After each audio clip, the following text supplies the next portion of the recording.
bits. Are you allowed contact with a woman while she is in her period of menstrual uncleanliness, Clive? Yeah. No, you're not, mate. That's Leviticus 15:19 to 24. At first glance, this sounds like another argument over religion and sexuality. But listen closely, because that's not actually where this debate is won or lost. The real issue is much bigger than that. It's about consistency. If someone claims one part of a book is the final authority, what decides which parts still apply and which don't?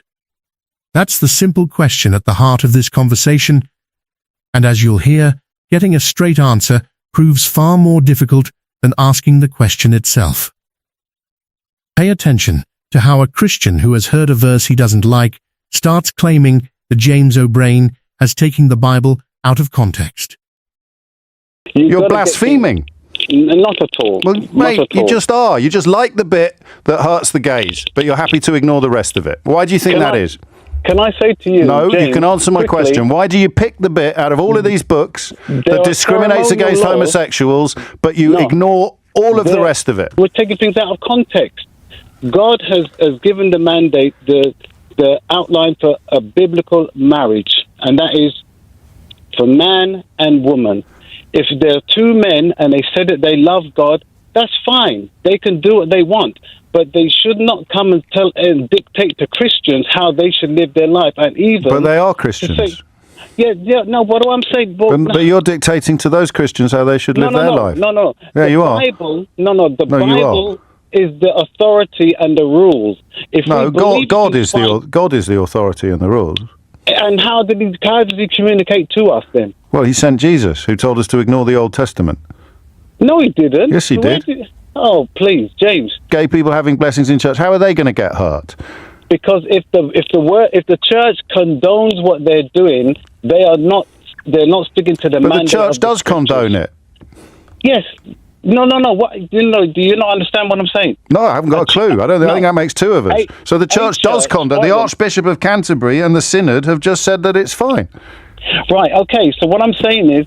So the church does condone it? No. He's not going with the biblical mandate, though, James. But he's the Archbishop of Canterbury. He is not the authority of God. But he is. In the Anglican community, he's the head honcho. Well, I suppose technically it's King Charles. He thinks he is, but he's not. Because he's perverting the scriptures. So you know better than he does?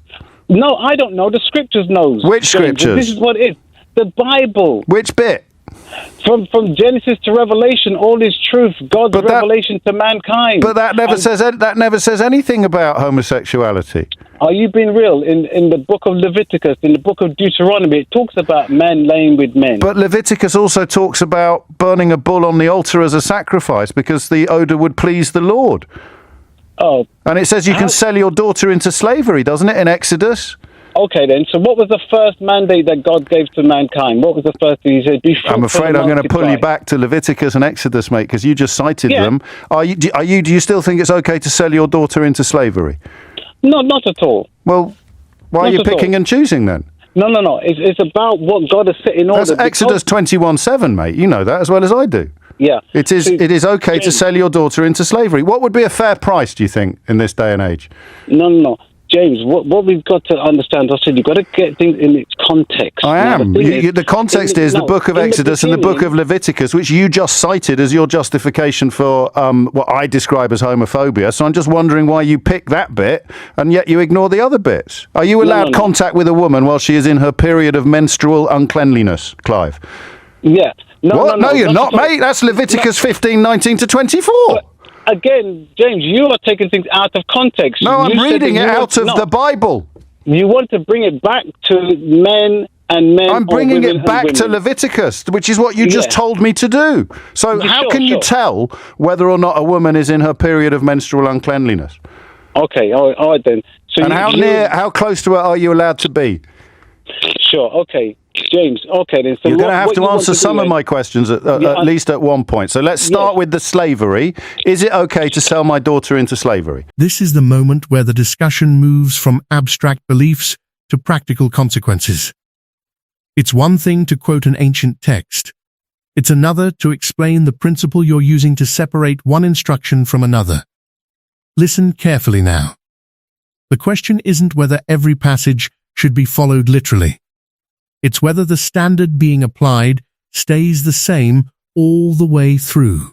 Once that standard starts changing, depending on the topic, people naturally begin asking whether they're hearing a consistent argument or simply a preferred conclusion dressed up as certainty.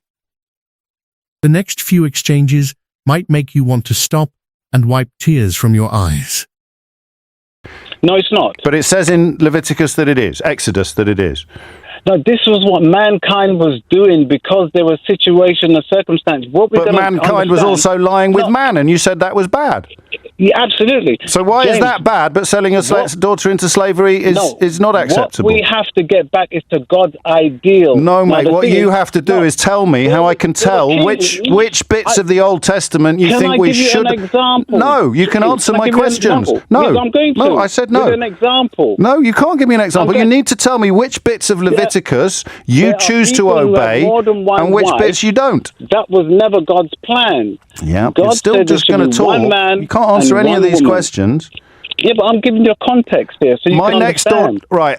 I don't know if you're familiar with Sangeeta Maiska, who presents a program on this radio station on Sunday. Yes, I've heard of So that is the Sabbath day. Sangeeta presents on the Sabbath day. No, she doesn't. She doesn't present on the Sabbath. What day is that? Saturday and Sunday she presents. Okay, sure, yes. Saturday's the Sabbath, yes. Go ahead. Exodus 35:2 clearly states that she should be put to death. Why? Because she's working on the Sabbath, mate. Oh, no. It's in Exodus. You just told me to read it. No.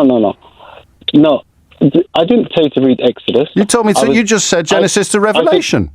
I suggested that the Old Testament had been superseded by the Sermon on the Mount. You said it hadn't. You told me to go back to Leviticus when you were trying to justify your homophobia. I've gone to Exodus. Do I have to kill Sangeeta Maiska for the sin of working on the Sabbath? Yes or no? It's a simple question. No, you don't. So, well, why not? Because the Bible tells me to. You're handing down the law on homosexuality, so you must know the stuff about this. Is Leviticus 25:44. I may indeed possess slaves, provided they are purchased from neighbouring nations. So would that include Wales, or would I have to go all the way to France? If that's what the scripture says, then that's so. Okay, so slavery is a good thing. Slavery is allowed then, for you as a good Christian. Do you have any slaves? No, I don't. Okay. I explained to you, James. Do you have your hair? Can I ask you to describe your current hairstyle to me? It's bald. Right, so you've trimmed it around the temples. Around the temples? Yeah, you've trimmed your hair around the temples. Yeah. Well, that's expressly forbidden by Leviticus 19:27. I have to kill you now. No, not at all. Well, yes, this is all in your book, mate. Again, as I said... I haven't finished. What are you wearing? You've got to get it in this context. What are you wearing at the moment, Clive?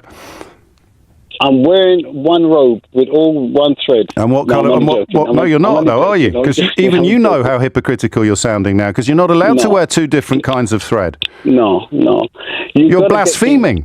Not at all. Well, mate, you just are. You just like the bit that hurts the gays, but you're happy to ignore the rest of it. Why do you think that is? Can I say to you, no, James, you can answer my question. Why do you pick the bit out of all of these books that discriminates against homosexuals, but you ignore all of the rest of it? There's some laws that were done away with at the cross, but the moral law of liberty, the 10 Commandments... I'm going to ask you for the final time, why do you choose to obey the bit that harms gay people while ignoring the rest of it? It doesn't harm them. They're harming themselves because they're violating there it is, but you're definitely not homophobic. They're absolutely not. Okay, mate. This is the moment where the discussion moves from abstract beliefs to practical consequences. It's one thing to quote an ancient text. It's another to explain the principle you're using to separate one instruction from another. Listen carefully now. The question isn't whether every passage should be followed literally. It's whether the standard being applied stays the same all the way through. Once that standard starts changing, depending on the topic, people naturally begin asking whether they're hearing a consistent argument or simply a preferred conclusion dressed up as certainty. The next few exchanges might make you want to stop and wipe tears from your eyes.